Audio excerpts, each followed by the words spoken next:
Hey kids, Mr. Glenn here, hope you're well. We are going to start a brand new topic just for this month, and it is called Battle Shopping. And Battle Shopping is going to be this great game that we're going to play with a friend or friends in our class. Behind the text, and just behind me, you can see the words Photopea or Photopea. And what that is a free version of like Photoshop. It's like a Photoshop clone that's on a website called photopea.com. Battle shopping is where we are going to take a picture, we're going to add something to it, we can do whatever we want with it, we're going to make a new composition, and then we're going to send it to a friend. They in turn are going to look at your composition, and they too are going to do one thing. At the same time, you have taken and received their Photoshop file, which is a PSD file. You'll see that just here. You can see that behind me where I'm just rattling my mouse now underneath the double T. These PSD files won't be that big, and you'll be able to email them to each other, or we might make a Google Drive for you to go and slot them all into. And we are going to then do something to our friends. We're going to send them back. So we start off with a piece of work, send it back, and send it back, and send it back. And we'll see what amazing pieces of artwork and compositions we're going to come up with. So, what are we going to do? This first part is going to be all about looking at Photopea or Photopea. Doesn't matter how you say it, tomato, tomato.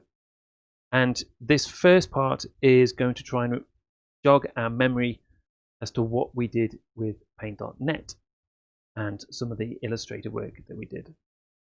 So with Illustrator, we focused on the pen. In Paint.net, we focused on lassoing, magic wands, layering. Layering is extremely important, and then moving those layers up and down to get our desired effect. We also added blurs in there with Gaussian or Gaussian blurs. It doesn't matter how you say it. Those blurs allowed us to use techniques to blend things away or to make what's called depth of field. So you can make things blur in the background and make the thing in the middle all in focus. You can do that if you want. We put lots of text on there. You can do that too.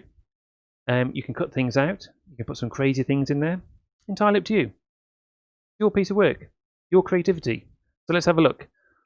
In this video, we're going to look at how to pick something out of a picture. If you remember, we talked about rule of thirds and some laws that make a good picture.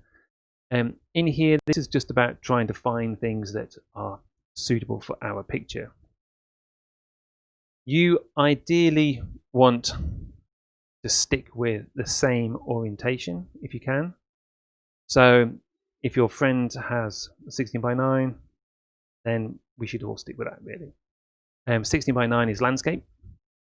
If you're finding a portrait, maybe you should communicate with your friend and say, yeah, I might do a portrait too. It might help you out. You don't have to, entirely up to you, but it might help you out.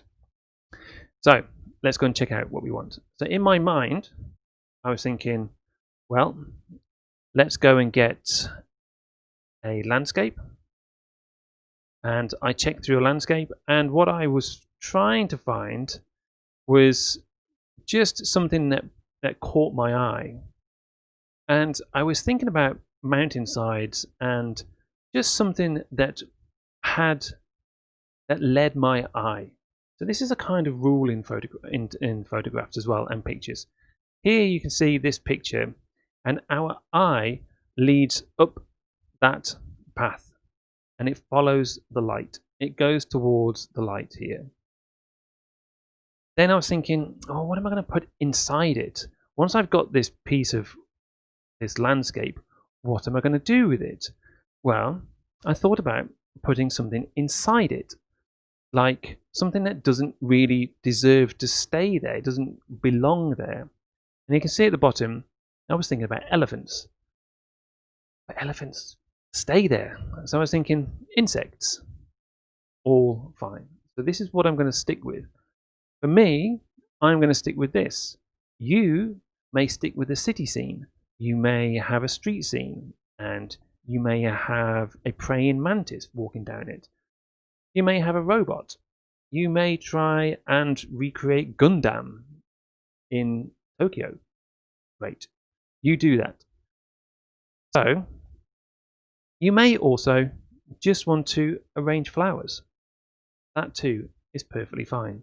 However, in your background image, it's a good idea to find something that is quite striking, that has a natural line to it, that has a natural horizon here. Try and stick with something that has that natural horizon going through that top third there. Okay, so you have this thing split and you have the horizon. Either you can see here you've got this foreground, you've got the background, and it's naturally split into 3 parts. The rule of threes is quite strong. Okay, so top third, bottom third, horizon, foreground. Okay, leading lines. Okay, you can see there is something natural in every single scene with that horizon that's split with thirds. It works. Next, go and find something that is going to be your focal point. So in my piece of work here, I've got my artwork here. I would cut this out. I would use my lasso tool and I would cut this out. In my mind, I was thinking, well, I can't see the back of the ladybird anymore. I can't see the end of the ladybird. What am I going to do? Well, I need to go and find something that is a misty area. So I chose this. It's misty. I'm not going to see the back of the ladybird. I'm going to put the ladybird here as a giant ladybird. And that's what you're going to see next in the next video of how I'm going to make this. I'm going to put the ladybird in the midground here in this picture, in this middle third. And then I was thinking, well, how am I going to make it look realistic? And the thing I'm going to do with the realism is by using the trees in here. You can't actually see the picture. Sorry, I just realized you can't see the picture. Let me go and pull this out. Let me go and put this on there. There we go. Let's go back out of here. So I'm going to go into my misty area here, and I've got my rule of thirds, and I was looking at my landscape, and my landscape here is split, but it's all misty, which suits my ladybird because I'm going to put my ladybird into my misty landscape, and I can use these trees here to cut them out and make all this mist inside my picture and then hide the back of my ladybird. Okay, so one thing we're going to do is stick with Unsplash. Okay, Unsplash is the best place to go right now. The reason being is I've been into Pixabay, and inside Pixabay it is now asking me lots and lots of questions and things to log into. I'm not going to spend time logging into something. I've also noticed that Pixabay is now mixing a lot of its pictures with things like Shutterstock, which means you're going to get these kinds of things and you're going to have to make an account or start to buy things. So stick with Unsplash.